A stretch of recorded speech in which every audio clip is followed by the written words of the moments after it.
O segundo semestre mal começou e a volatilidade já deu as caras no mercado. Em poucos dias, vimos mais um capítulo da conturbada relação entre Lula e Donald Trump, agora com a ameaça de novas tarifas impostas ao Brasil. Se o primeiro semestre trouxe alívio e até uma certa euforia para quem investe, a pergunta agora é o que esperar daqui para frente? Se você já investe ou está dando os primeiros passos, esse vídeo é para você. Aqui eu reuni o que eu considero as principais oportunidades para o segundo semestre de 2025, dentro e fora do Brasil. Mas antes, eu tenho um convite para você, porque se existe um mercado que tem tudo para entregar bons resultados em 2025 e nos anos vindouros, é o mercado das criptomoedas. Porém, infelizmente, apenas quem possui o conhecimento necessário vai conseguir navegar com segurança por todo esse universo novo do mundo cripto. Lá atrás eu avisei, mas muitos não deram ouvidos. O Bitcoin foi só o começo, ele foi o catalisador de ecossistema inteiro de oportunidades, com finanças centralizadas, protocolos inovadores, stablecoins atrelados ao dólar e a chance de ganhar renda passiva com cripto em projetos que já oferecem retornos em dólar, acima de 5, 7 e até 10% ao ano. Tudo isso fora do sistema bancário tradicional. Esse mercado está crescendo rápido, mas ainda é embrionário, ainda está muito cedo. E quem entender agora pode colher os frutos lá na frente. Se você quer dar o primeiro passo, eu te convido a assistir a Masterclass exclusiva que o Felipe Santana, da Paradigm Education, vai conduzir na próxima segunda-feira. Ela será 100% online, gratuita e feita para quem quer começar com o pé direito nesse novo ciclo. Para quem quiser se inscrever, o link está aqui na descrição. Lembrando que após a Masterclass nós abrimos vagas para a 8ª turma do Viver de Renda Cripto, que é um curso para que você de fato domine esse mercado. Ainda que não saiba nada sobre o assunto, você pode chegar sem base, que o pessoal te pega pela mão para ensinar como funciona o mundo cripto. Recado dado, então vamos partir agora para o assunto do vídeo. A gente tem que lembrar que 2025 começou desafiador para a Bolsa Brasileira e virou com a mudança vinda principalmente do exterior, mas também catapultada por expectativas de mudança de governo por aqui. O segundo trimestre mais tumultuado, principalmente em abril, em decorrência do Liberation Day, ou seja, aquele dia da libertação, o dia do tarifaço do Trump, trouxe aquilo que já esperávamos, muita volatilidade. O sobe e desce da Bolsa Brasileira foi impulsionado, em termos de fluxo, quase exclusivamente pelos investidores estrangeiros. Foram eles que puxaram a alta da Bolsa com um aporte de 26,39 bilhões na B3, o que culminou para o melhor primeiro semestre da Bolsa em 10 anos. Com o aumento das incertezas na economia americana, especialmente após o tarifaço do Trump e a desvalorização do dólar, investidores estrangeiros passaram a buscar novas alternativas. E, historicamente, o dólar fraco ele tende a beneficiar os mercados emergentes, como é o caso do nosso país. Um estudo recente do Samer F. Shosha, não sei se falei o nome dele errado, né, e do Bruno Cavani, analisou 16 países e mostrou que, em um cenário de dólar desvalorizado, as condições que antes puniam os emergentes acabam se invertendo. Mas há condicionantes para que o bom desempenho do índice perdure por mais tempo, como, por exemplo, a queda na taxa Selic. Após uma nova alta na última reunião, uma postura mais firme do nosso Banco Central, o JP Morgan já projeta os juros básicos a 10,5 no final de 2026. Pensando em fluxo estrangeiro, se ele foi um dos motores da Bolsa no primeiro semestre, novos conflitos, como o que aconteceu com o Irã, ou mudanças na política econômica dos Estados Unidos podem aumentar ou reduzir esse fluxo estrangeiro. E pensando em cenário interno, embora a Bolsa tenha passado relativamente bem pela tensão entre os três poderes, a escalada política pode gerar novas incertezas. O governo Lula precisa lidar com a questão fiscal, enquanto a meta de déficit zero parece cada vez mais distante. Cortes de gastos, que são politicamente impopulares, eles seriam necessários, mas dificilmente vão acontecer porque quanto mais próximo da eleição, maior a tendência do governo gastar mais e não menos. E esse é um ponto muito importante, o fator eleitoral. O mercado ainda não precifica fortemente a sucessão presidencial, até porque não dá para saber se vai ter de fato sucessão, de modo que esse é um ponto que vai trazer bastante volatilidade nos próximos meses. O chamado trade Tarcísio foi provavelmente um dos grandes motores da Bolsa nesse primeiro semestre, mas ele pode ter sido abalado pelas recentes tarifas do Donald Trump sobre o Brasil. Eu comentei sobre isso no vídeo da semana passada, sobre como a história está cheia de presidentes impopulares que usaram conflitos externos. Eu não estou falando aqui só de uma guerra, mas, por exemplo, essa questão das tarifas, como forma de fortalecer sua base interna. O presidente Lula, que busca recuperar apoio popular, ele pode seguir exatamente esse caminho, apresentando-se como um defensor da soberania nacional contra o imperialismo americano. E diante desse cenário, o governo ele tem basicamente duas opções: ou recorrer à diplomacia e negociar com Donald Trump, ou adotar a política da lei de reciprocidade, dobrar a aposta e retalhar como a China fez há meses atrás. Politicamente, a narrativa de enfrentamento ela costuma agradar uma parte relevante do eleitorado. Mas economicamente, a gente retalhar, colocando mais taxas sobre o que vem de fora dos Estados Unidos para cá, não seria interessante para o Brasil. Até porque isso pode dar margem a mais retaliações vindas do outro lado, gerando uma série de consequências bem sérias para a economia. Como bom político que é, o presidente Lula está escolhendo o caminho que vai lhe render mais vitórias eleitorais, então no começo ele falou mais grosso, que vai retalhar, etc. Isso aumentou a popularidade dele em algumas pesquisas, mas, felizmente, parece que o pessoal lá em Brasília está sendo mais sensato e está adotando uma via de negociação. Até porque esse é o melhor caminho. A popularidade já foi ganha e agora é só não deixar as tarifas tarifas estragarem a economia do Brasil. Eu dei esse exemplo no vídeo passado, mas eu volto a repetir. Logo após a eleição do Trump nos Estados Unidos, a direita era a favorita para a eleição no Canadá. Só que o Trump começou a falar de taxar o Canadá, de anexar o Canadá, transformar em um estado americano, e com isso, rapidamente, a direita perdeu o favoritismo e a esquerda assumiu o protagonismo com um discurso de defesa da soberania nacional. As eleições vieram em abril e a esquerda levou. Acho, inclusive, que se as eleições fossem no final desse ano, a gente poderia ver coisa parecida aqui no Brasil. Mas como elas são apenas em outubro do ano que vem, ainda tem bastante espaço para a situação mudar. Mas de forma geral, politicamente falando, o tarifaço do Trump foi um presente para o PT aqui no Brasil. Agora entrando na parte das oportunidades, né? Afinal, o que está interessante em termos de investimento? Se a gente pega a nossa bolsa, ela está barata. Até porque se estivesse muito cara, a queda que nós tivemos após o tarifaço do Trump deveria ter sido maior. Como você pode ver nesse gráfico aqui na tela, o Ibovespa vem sendo negociado abaixo da sua média há bastante tempo. E aí você encontra projeções otimistas, né? O Itaú, BBA e o Santander estimam o índice encerrando esse ano perto dos 160 mil pontos. Mas também tem gente que está vendo o copo meio vazio.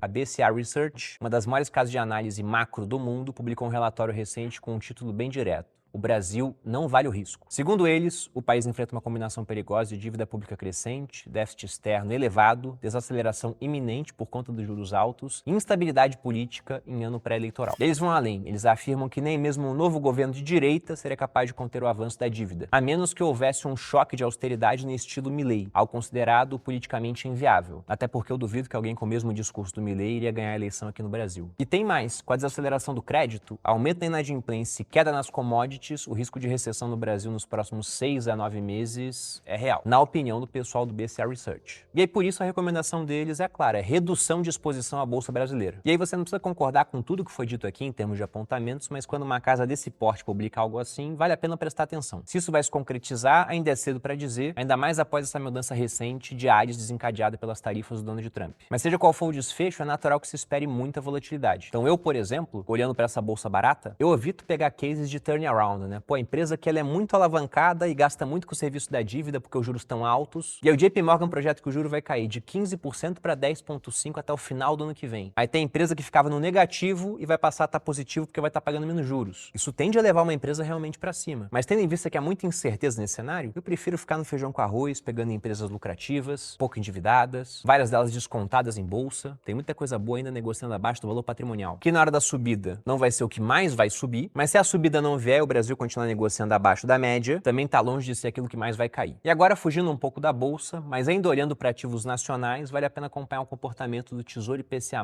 2065. Porém, isso é para quem tem perfil de longo prazo e entende como funciona a marcação a mercado. Se a gente pega esse título, no auge da desconfiança fiscal, ele chegou a bater a taxa de IPCA mais 7,53% ao ano. Depois ele chegou a cair abaixo de 7% nos meses seguintes e hoje, no momento que eu gravo esse vídeo, está em 7,02%, como você pode ver nesse print. Para quem comprou esse título com essa taxa no topo, que foi em janeiro desse ano, a marcação a mercado atual já representa uma valorização de 33,15% em um espaço de praticamente 6 meses e meio, e veja que isso aconteceu em renda fixa. E para quem esperava esse patamar de juro real de 7% aparecer novamente, a janela voltou a se abrir. E eu não sei por quanto tempo, porque sempre que a taxa vai para 7 ponto alguma coisa, o pessoal começa a comprar esse título e a taxa cai para 6,9, 6,8, até que alguma coisa zera novamente, ela passa de 7%. Falando agora do dólar, ele terminou 2024 em alta de 27,3%. A cotação dele era de 6,18 na época. Depois disso, ele passou a cair de forma consistente ao longo do ano de 2025. Se a gente pega entre janeiro e junho, ele acumulou uma desvalorização de mais de 10%, fechando o semestre próximo de 5,50. Esse movimento foi impulsionado por alguns fatores, né? Primeiro, a nossa Selic mais elevado, que aumenta o diferencial de juros entre Brasil e Estados Unidos, tornando o Brasil mais atrativo para investimento. Lembrando que a Selic está em 15% ao ano agora. Além disso, a gente teve entrada de capital estrangeiro, ocasionando aquele primeiro semestre muito bom para a Bolsa de Valores, e o enfraquecimento do dólar no mundo inteiro, por conta da política tarifária dos Estados Unidos. Como você pode ver aqui na tela, o dólar teve o seu pior começo de ano desde 1973, de modo que ele não desvalorizou apenas contra o real, mas sim com o mundo todo. E quando isso acontece, não é um movimento isolado contra a nossa moeda, mas sim contra o mundo, é sinal de que aconteceu mais por fatores gerais do que internos aqui do nosso país. E esse era até um objetivo do Donald Trump, porque desde que ele reassumiu a presidência, ele deixou claro que nesse segundo mandato ele seria mais agressivo do ponto de vista vista econômico e teria 4 objetivos. O primeiro deles é enfraquecer o dólar. Ele também quer reindustrializar os Estados Unidos, e um dólar mais fraco é bom para isso, fica mais barato produzir lá dentro. Ele quer reduzir o déficit comercial americano e diminuir os juros dos títulos de 10 anos, até porque ele vai ter que rolar muita dívida durante o governo dele nos próximos 4 anos. A lógica é simples, os Estados Unidos oferecem segurança e acesso ao seu mercado, e em troca eles querem esse dólar mais fraco, uma indústria mais forte e um custo mais baixo para rolar sua dívida pública. Quanto à reindustrialização e custo mais baixo para a dívida pública, isso não aconteceu ainda. Agora, o objetivo de um dólar mais fraco a gente pode falar que está sendo atingido, né? Afinal de contas, ele desvalorizou contra várias moedas, o que para nós representa uma boa oportunidade para dolarizar a parte do capital e diversificar o patrimônio. Pô, Bruno, mas o dólar está caindo. Sim, nessa janela mais curta está caindo, mas historicamente o que a gente tem aqui no Brasil é a valorização do dólar contra as nossas moedas. Eu digo contra as nossas moedas porque o dólar existe desde antes da independência americana, enquanto aqui no Brasil o real é a nossa 10ª tentativa de moeda. E pegando só o real, lá em 94 a gente tinha paridade, 1 para 1. Na verdade, durante um certo período de tempo o real até valeu mais do que o dólar. Depois foi 2 para 1, 3 para 1, 4 para 1, 5 para 1, chegou a ser 6 para 1. Agora está mais baixo, então há momentos em que o dólar cai em relação ao real? Sim, sem dúvida. Porém, no longo prazo, a tendência é clara. E caso ela venha a ser mantida, um dia o dólar vai estar 7, 8, 9, 10 reais, talvez mais do que isso, né? E para isso acontecer, basta que o Brasil continue sendo o Brasil, como ele é hoje, e os Estados Unidos continuem sendo os Estados Unidos, com uma inflação mais baixa do que a nossa, uma moeda mais estável, um mercado mais maduro, um sistema jurídico mais seguro, com maior certeza de propriedade privada, e um sistema político que, por mais caótico que pareça, ainda é mais previsível do que o nosso. Então não se iluda com o alívio momentâneo da cotação do dólar contra o real. Encare isso como uma forma de você poder investir mais barato em ativos dolarizados. Pô, Bruno, mas eu vou esperar cair mais. E pode de fato cair mais, mas eu não quero ficar adivinhando topos e fundos no dólar, né? Simplesmente eu pego as chances que o mercado me dá para dolarizar de forma mais barata e eu aproveito. Por fim, o segundo semestre tem tudo para consolidar o Bitcoin como um ativo estratégico.